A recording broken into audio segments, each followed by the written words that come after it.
Assalamualaikum warahmatullahi wabarakatuh. Innal hamdalillah nahmaduhu wa nasta'inuhu wa nastaghfiruhu wa na'udzu billahi min shururi anfusina min sayyiati a'malina may yahdihillahu fala mudilla lahu wa man yudlil fala hadiyalah.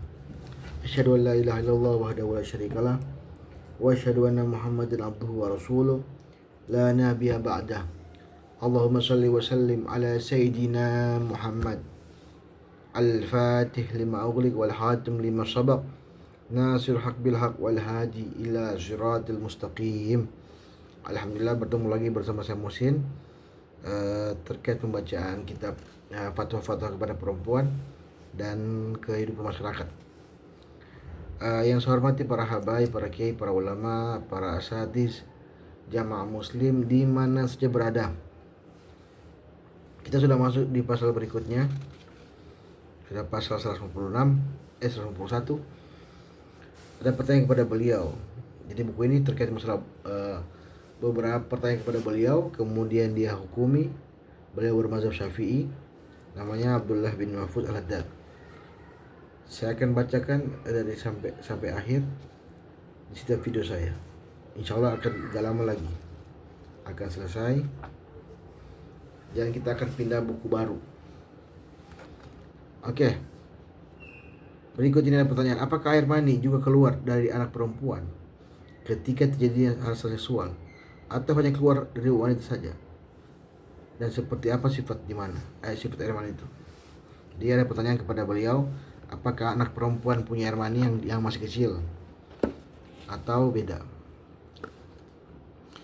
Kata beliau, anak perempuan juga bisa keluar air mani ketika syahwatnya terangsang seperti laki-laki.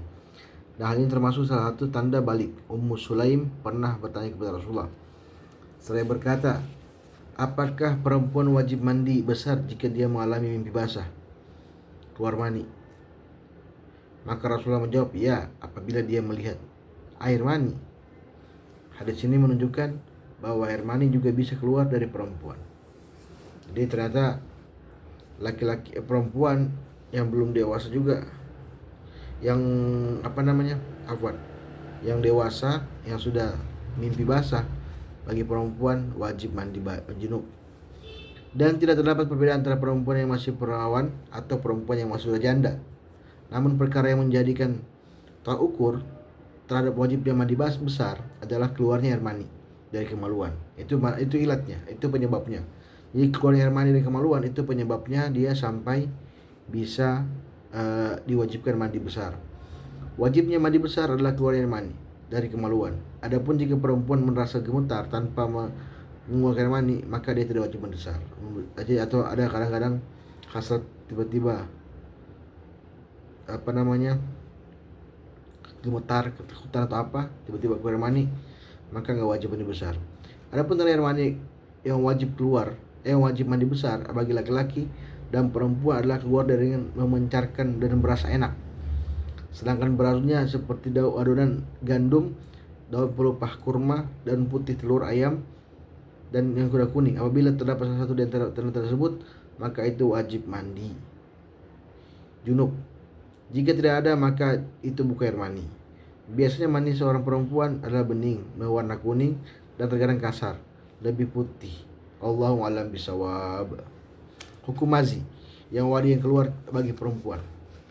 Apabila wadi dan mazi keluar dari seorang perempuan dan setelah itu dia berwudu tanpa beristinja terlebih dahulu, apakah wudunya sah?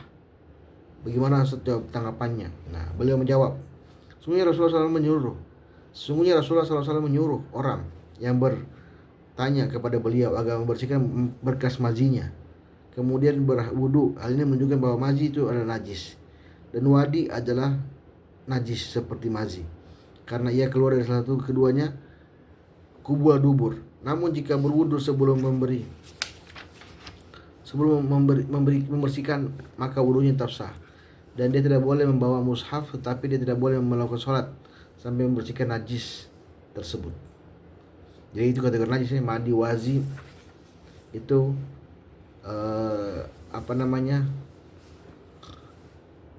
itu najis. Dan air mani nggak najis, ingat, air mani nggak najis. Dia juga bisa membersihkan tanpa memegang kemaluannya, yaitu dengan memercikkan air atau membersihkan dengan kain dan basuhnya.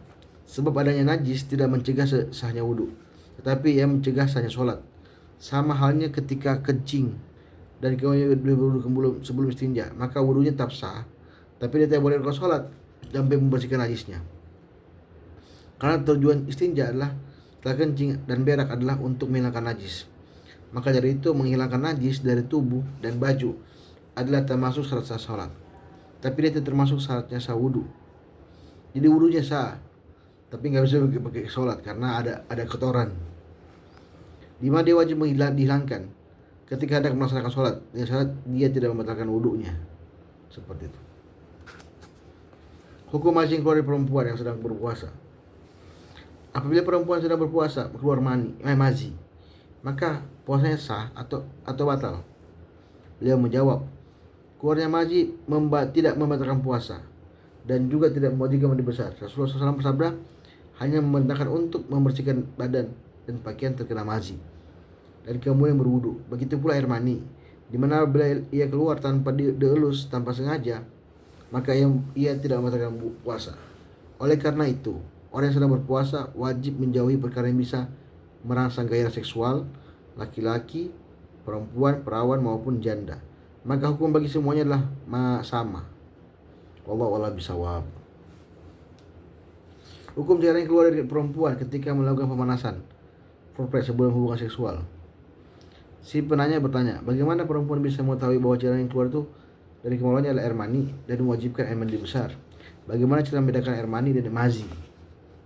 Karena istri saya mengeluarkan sekresi ketika sedang melakukan pemanasan sebelum hubungan seksual, dan kami tidak tahu apakah ini wajib mandi apa tidak.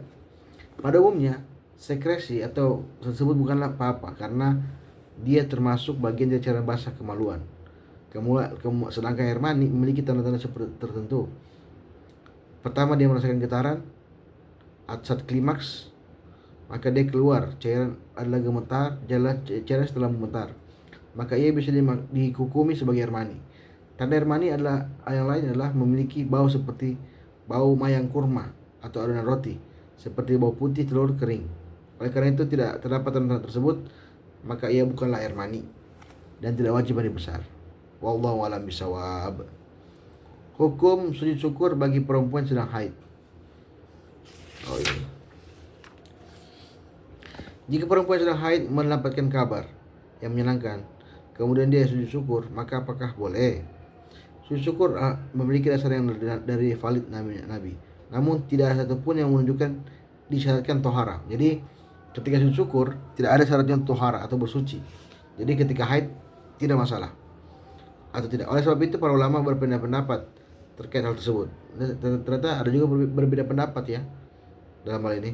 Sebagaimana disebutkan oleh Imam Syaukani dalam kitab An-Nail Awtar, di mana beliau berkata tidak ada satupun hadis Nabi bab tentang sujud syukur menunjukkan disyaratkan wudu. Jadi enggak wudu. Kesucian pakaian dan tempat. Pendapat ini diambil dari Imam Yahya dan Abu Thalib.